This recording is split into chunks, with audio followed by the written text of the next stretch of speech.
Grand Rising, today is Thought Provoking Thursday, June 2nd, on the Shekinah Wisdom Podcast. Today, my lovelies, I want to talk to you about unconditional love. One thing that we neglect to do when people are telling us, oh, you got to love us unconditionally. But the first person that you have to love unconditionally is yourself. That self-love is the most important love to have. So if you have unconditional love for yourself, how does that translate into your interactions with others? It makes you set healthy boundaries. That unconditional love for myself is how I learned about the whole thing. You know, my little motto where I said my love is unconditional, yet the distance between us will always have conditions. The distance between us will always have conditions because of my unconditional love for self. Your love for self has to transcend all of your actions. And I'm not saying a unhealthy love of self. I'm talking about a healthy love of self where you're not narcissistic in your approaches, and it's a fair balance. But as you grow beyond your experiences, you see exactly what I'm talking about, right? When I made the decision to be in a relationship with myself, I made the little joke of, from now on, all of my relationships will have to be polygamous. In a sense of, I'm always going to be in a relationship with myself. So anybody I court outside of myself would be entering a polygamous relationship with me, right? And so, with that being said, I made myself my partner, right? I sit down and I consult with myself before I go out and do something that I wouldn't normally do. I take my feelings in consideration before I engage in any activity. I give myself the utmost respect. I respect my decisions. I respect my journey. I have developed a symbiotic relationship with myself. And I encourage you to do the same. Ever since I developed that relationship, that intimate relationship with myself, my life improved. Because I realized that myself was really in my corner no matter what. No matter what circumstance I found myself in, I was there. And knowing that I was there, I know that I will continue to be there for me. So if I have that much loyalty for me, why would I not honor me in what I do? Right? So my first marriage is to myself, and it will remain strong. I want you to repeat this affirmation. I joyfully enhance, create, and express love in my communities, right? I peacefully leave behind communities that no longer serve my soul growth with gratitude for all that they have offered, right? And that's how I want you to show up today in life. I want you to embrace that love that you have for yourself. I want you to know how to move on from circumstances that no longer serve your higher good. How many times did you stay in a relationship or in this community or in a space that you knew that you had outgrown? What was the result? Think about those results before you make your next decisions. One more affirmation that I want to leave you guys with. Kindness to oneself and others is astonishingly powerful.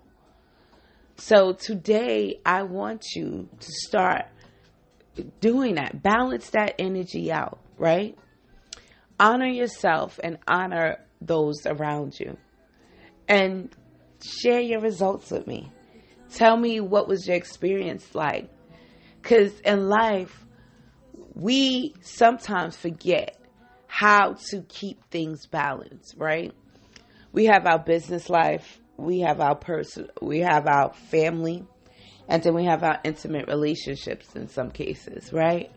But how do you keep those three things in balance, right? If you pour, like your job is supposed to, your work, whatever you do for work, it doesn't have to be a job. You could be an entrepreneur, but what you do for work is supposed to help sustain your intimate relationship and your family. Sometimes we can get so caught up in problems that we overwork to keep our minds away from it. And that creates an imbalance in that structure that we just talked about.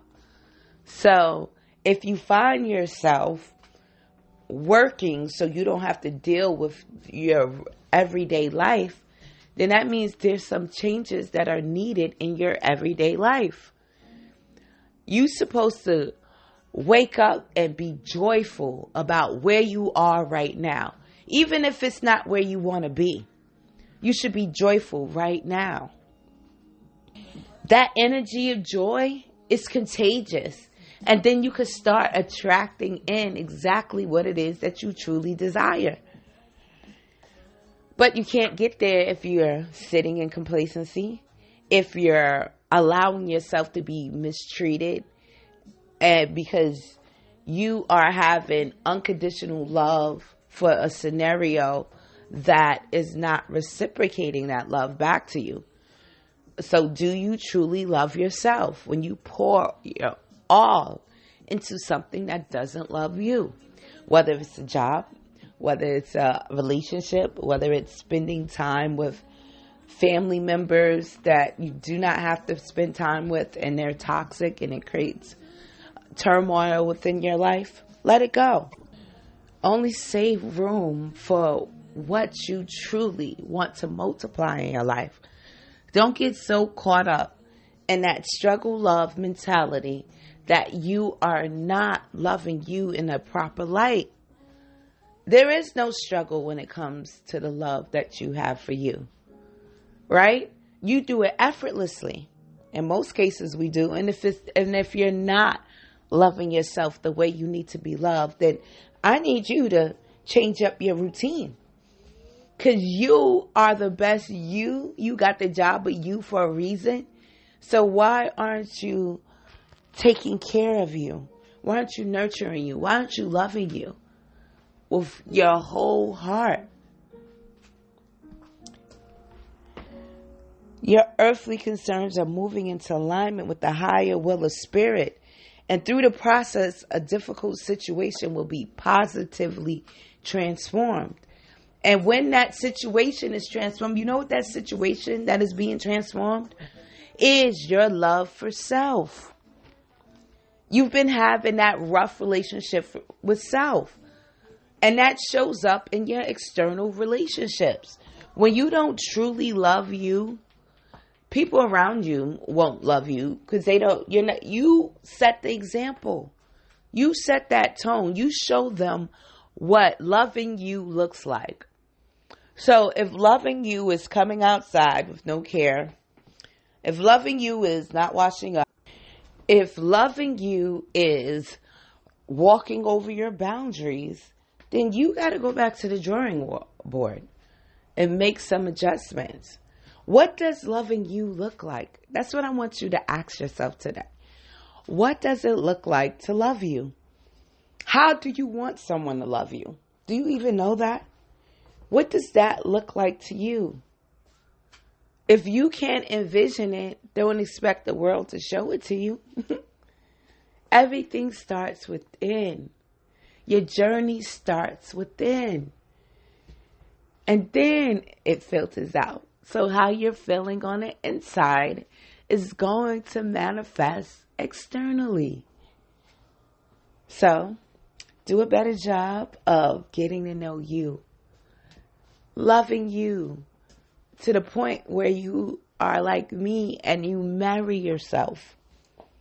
Because once you marry yourself, You understand what it takes to sustain you, to make you happy, to fulfill you.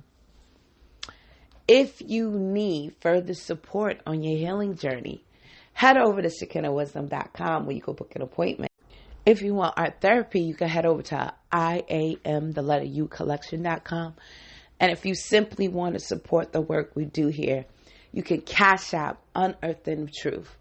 All right, my lovelies, you have a wonderful, thought-provoking Thursday.